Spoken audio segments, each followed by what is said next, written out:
Hello everyone, and welcome back to Fableheim and the Legend of Keepers. We resume the very first banner with Lyra, the engineer who has made quite the splash already. It has been unbelievably fun, changing up my perspective and playing with some new things. For once, these employees don't matter to me that much.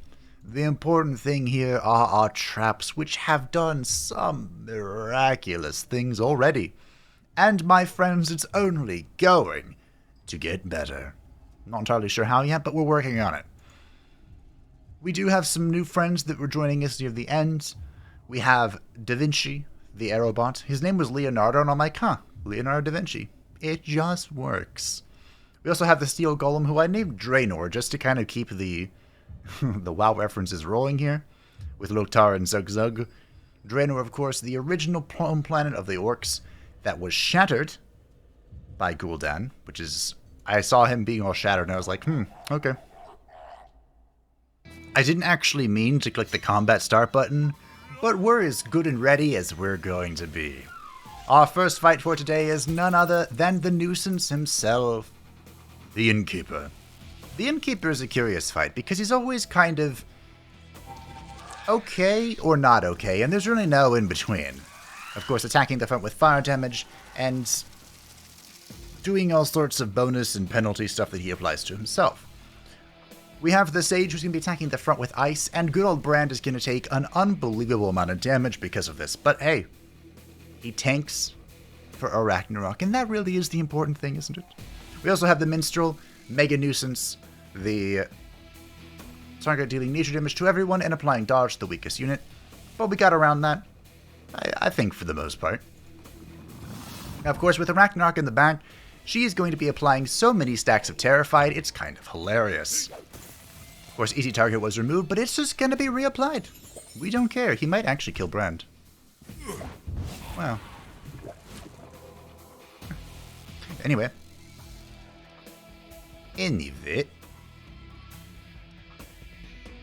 So, okay.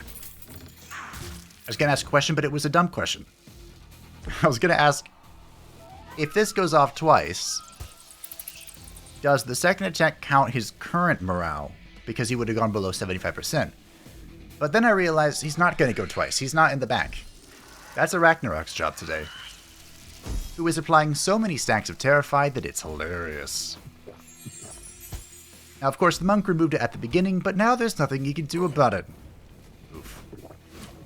Zug Zug is going to tank this, and it's going to be hilarious. With his one hit point. Miraculous overkill. I think you'll survive, Arachnarok. And you will. Well done, well done, well done. The Grief Weaver proving that she truly is a marvelous being. We're going to go ahead and Spider Raid again, because I have a plan. We have in the next room a terrifying contraption.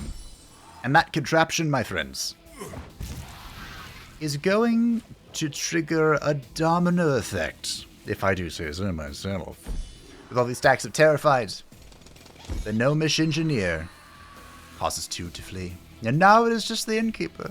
That's so very little morale.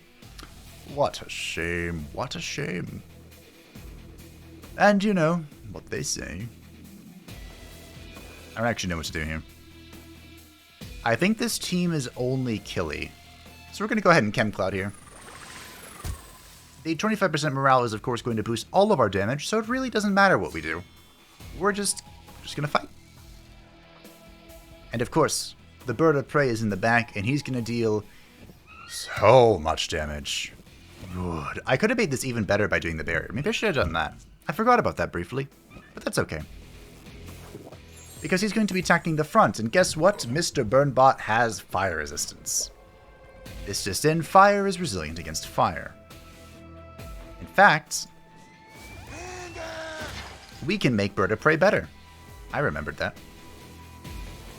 We could also remove all of his stuff for many barrier points. I thought about that when I put Draenor in here. And now he does. Behold, The bird of prey. Always barriers, too. I was kind of down on barriers, but it's done so much work. Well done, lads. Well done. Well done. Clean. Oh. Oh. There are so many good things here. By so many, I mean two. So the Bewitched Glove. We've actually seen this twice now. Damage dealt by monsters to heroes with the max life increased by 100%. I don't think this is good for our particular composition because we're doing lots of AoE damage. So the AoE damage is not great. The Jubako, my favorite rare unit. It has yet to be dethroned. And I would, normally, take this in an instant. But my friends, I promised you that we would be focusing on traps. Lyra is the engineer, and there is no greater trap than the Nightmare Mirror. This will deal 50 life or morale damage to everyone depending on which is lower. So, we're going to go in with that. So much so that we're yellowing here. Oof. The brewer behind Strangle Stout, the world-famous beer with a delicate aroma of stagnant slop, is looking for hero tears to make a whole new blend. She will pay you in as much beer as you can urinate. Will you make a contribution? I'd love to, but we can't. And now the engineer. Our true power begins. This is going to be so good. At the therapist, do we want to therapy? I think we take the free therapy. I think we do. We're going to talk about our feelings. We all know what's happening here. And I kind of like this. I think we double... Yeah. We're going to go ahead and put Brand in room 2. Although, wasn't he here for fire resist? Yeah, he was, wasn't he? He does also synergize with all the debuffs we're doing because he just makes more of them. But in an ideal group, we just have a Ragnarok, Zug, Zug, and Zug. That's our ideal composition. So, let's run it down against some veterans, shall we? I have regrettable news, my friends. Ragnarok, the great grief weaver, the beloved lady, is going to give her life for the glory of the Dark Gods.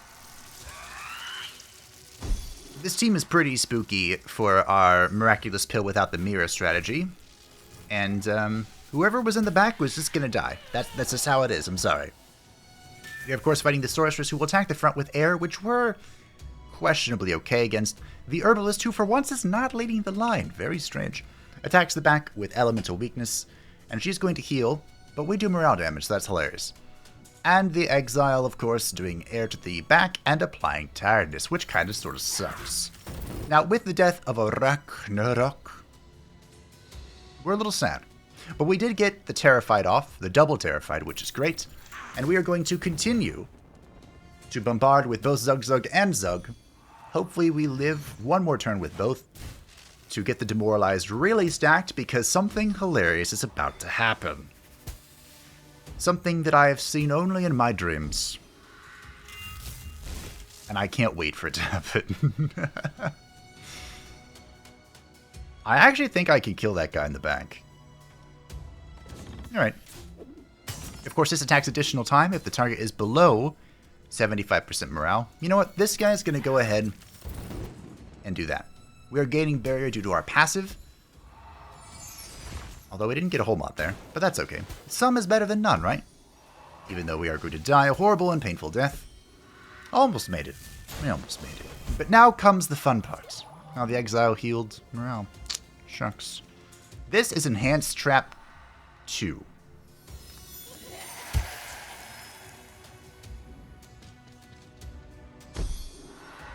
Was that... Ah. Okay, to be fair, it was still hilarious. But reducing the morale damage, that wasn't quite as glorious as I was hoping it would be. Ah, well. He's demoralized, so he is going to die. We're going to go ahead and apply the barrier here, because I actually thought about our next fight for once. I kind of thought he was going to run right away.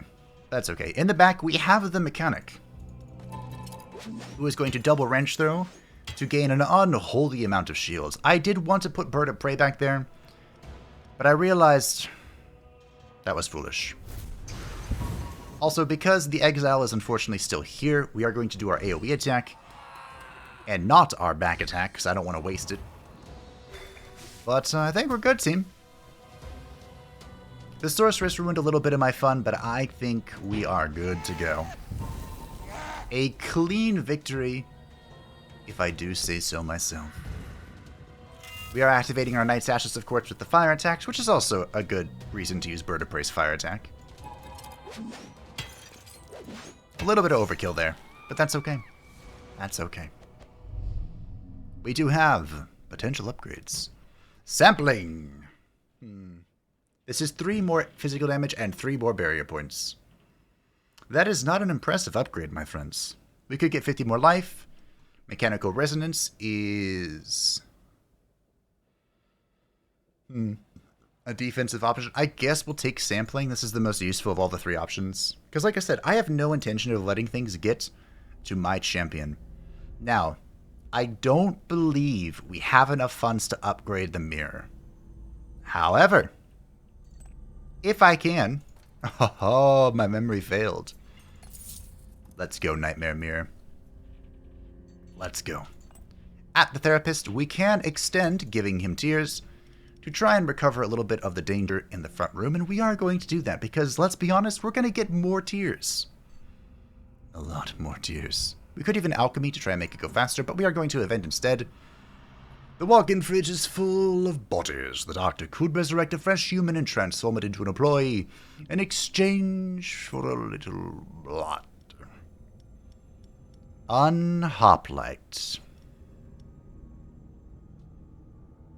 Does Unhoplite play into our strategy? No.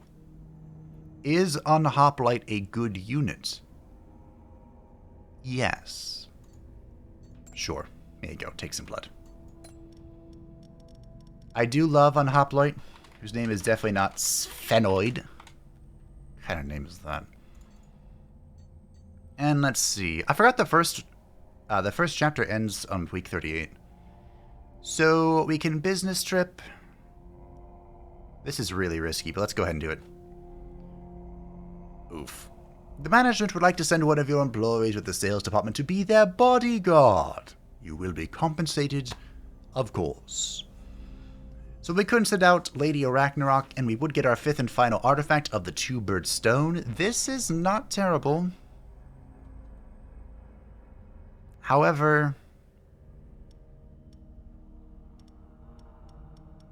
it's not great. Especially since Ragnarok is a huge part of our plan. So we're going to send out Draenor. He can just go do something. That was a little bit of a risky pick, but that's alright. That's alright. That's alright. And now, already, this is going to be like the shortest Legends of Keepers episode of all time. Let us begin. Champion. Now you might say, if you're fighting a champion that completely counters what you do, wouldn't you try something else? To which I answer the question, are you a coward? Of course not. We believe only in going in, and once again I am afraid of our dear Ragnarok. Ragnarok, excuse me, is going to have to pay the ultimate toll. Unfortunate, but it is what it is. We are fighting an Onimusha who will be dealing an unholy amount of damage to the front. Lived at 3. Well done, Zug Zug. Oh, do I AoE or do I Helmet Cannon to get rid of this thing? Alright, we'll focus on the AoE. Unfortunately, it did die because of the Flaming Shield, but that's okay. The Onimusha dealing fire damage to the front and getting the Unholy Shield kind of sucks, but that's okay. The Concertus, who I debated killing, and maybe I should have killed it, but the rare for today is the Necromancer. Now, the Necromancer gains Enrage whenever she loses morale. Guess what type of damage we do? Morale damage. Now, this should be really good. You're off to a good start, Lyra. We're tracking down the employees that used our installations to create you. Our investigation is finished here. We'll leave you these premises. You'll find the skeletons of the scientists you killed, along with a certain number of poisons and mutagens. We'll also keep you up to date on further developments. I think really good was a little bit of an understatement on what just happened. In fact, can I get a slow-mo on that? Really good. Now the next mission here, skeletons and scientists. This sounds like a basket of fun. That was easy. It actually was easy. Experience gain, we are level... Excellent improvement. 3. Cool, we have 2 more talent points. Alrighty. Alrighty. Any ideas? And we have unlocked the Plaga Bringer. I have actually seen this guy in action, and I really like him. Obviously, he's a hooded demon that spreads plague. How could I not like him? But I've heard he's really good if we can get poison synergy, and it looks like they kind of want me to do poison synergy. They give him to us at the beginning. The next unlock is the spiked shield. When a hero makes a monster lose barrier points, they lose that much life. Could be good. Unfortunately, we're not doing any barrier shite. We're doing trap shite. So, to do trap shites, poison, nature weakness, these are okay. I don't think these are particularly grand when we level them up. I think the poisonous plant could be. But we'll have to find something else to add a little spice. A little spice. Unfortunately, our 2 talent points aren't particularly helpful as far as the effectiveness of our traps, I suppose. But that's alright. We're making our way. We're making our way to the traps being effective. I promised a full trap build. We're doing a full trap build. And next time we'll see if we can pull it off. Though in the wannabe chemist. We have the good old Suck with us. Wow. Isn't that great? Well, I think this was the shortest Legend of Keepers episode ever. But hey, sometimes you just gotta keep it simple. I even thought about starting the second banner, but I'll try and keep everything contained in the same formula because that's just the way it is. So thank you all for watching. I hope that you enjoyed. I know that I did. The Nightmare Mirror continues to be my favorite trap. I'm so glad I've already cut that out for the thumbnail. Thank you to the patrons and channel members who support the channel. I greatly appreciate you. And if anyone would like to stay up to date with anything happening on the channel, feel free to join the Discord description down below. And next time, we shall become, or put an end to the wannabe chemist. Which shall it be? Bye!